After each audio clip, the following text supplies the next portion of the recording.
त्याग की राजनीति में नैतिकता हो नहीं सकती। अंतर्राष्ट्रीय कवि चंद्रकांत अग्रवाल इटारसी अंतर्राष्ट्रीय कथावाचक देवी हेमलता शास्त्री जी के मुखारबिंद से इटारसी के वृंदावन गार्डन में श्रीमद् भागवत कथा हो रही है। मानव सेवा संस्थान एवं मातृशक्ति सेवा संस्थान के संयुक्त तत्वावधान में एवं जसवीर सिंह छाबड़ा परिवार के द्वारा शहर में यह आयोजन हो रहा है। इसी मौके पर कवि सम्मेलन वृंदावन गार्डन में रात्रि 8:30 बजे प्रारंभ हुआ, जिसमें मुख्य अतिथि माननीय पूर्व विधानसभा अध्यक्ष व विधायक डॉक्टर सीताक्षण शर्मा जी एवं देवी हेमलता शास्त्री जी उपस्थित रहे एवं कविगण श्रोतागण माताएं बहनें उपस्थित रहे, जिसमें डॉक्टर साहब ने कहा है कि हमारे विद्वान मित्र चंद्रकांत अग्रवाल जी उपस्थित कवि कवियंत्री बहनें काव्य रूपे के बीच में भाषण नहीं होना चाहिए। मैं साहित्यकार नहीं हूँ, लेकिन साहित्य पढ़ता हूँ। मैं कविता रोज देखता हूँ, सुनता हूँ यूट्यूब पर। डॉक्टर साहब ने कहा, किसी विद्वान ने कहा कि आप क्या पढ़ते हैं, इसकी मुझे जानकारी हो जाए तो मैं बता सकता हूँ आपका व्यक्तित्व कैसा है, अनुमान लगा सकता हूँ। अब आप किस चीज के बारे में पढ़ते हैं, ये मुझे जानकारी हो जाए तो निश्चित रूप से बता सकता हूँ आप कैसे व्यक्ति हैं। वास्तव में साहित्य समाज का दर्पण है। आदरणीय चंद्रकांत अग्रवाल जी ने कहा, साहित्य से मनुष्य का निर्माण होता है।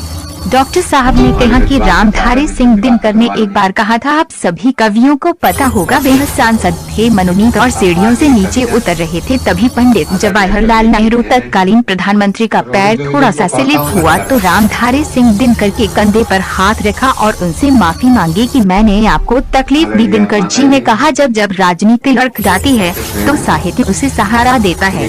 मैं कवियों को सादर नमन करता हूँ। मेरी कुछ मजबूरियाँ हैं जो मुझे जाना पड़ रहा है। आने वाले समय में हम भी एक काव्य गोष्ठी आयोजित करेंगे, जिसमें हम सब आपके साथ बैठेंगे। राय सहना कभी स्वाधीनता हो नहीं सकती।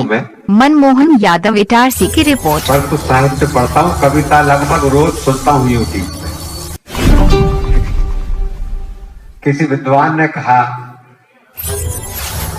कि आप क्या पढ़ते हैं, यदि इसकी मुझे जानकारी हो जाए तो मैं बता सकता हूं कि आपका व्यक्तित्व कैसा है, अनुमान लगा सकता हूं।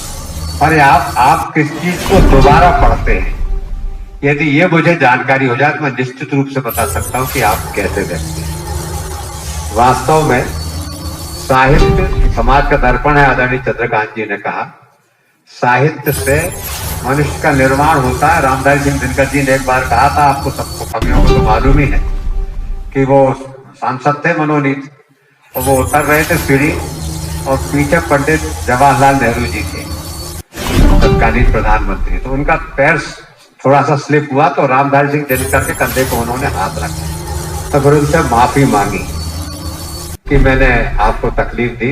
तो दिनकर जी ने कहा कि नहीं पंडित जी, जब जब राजनीति गिरती है, लड़खड़ाती है, जब जब राजनीति लड़खड़ाती है तो साहित्य उसे सहारा देता है।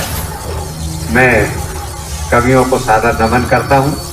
मेरी कुछ मजबूरियां हैं, इसलिए मैं क्षमा चाहता हूँ। किसी समय हम ही काव्य गोष्ठी आयोजित करके आपके साथ बैठेंगे चंद्रकांत जी के सहयोगत्व में। पूज दीदी जी से भी अनुमति चाहता हूँ। मैं कल उपस्थित होऊंगा 3 दिन, आज भी था पर पीछे बैठा था, और कल उपस्थित होऊंगा।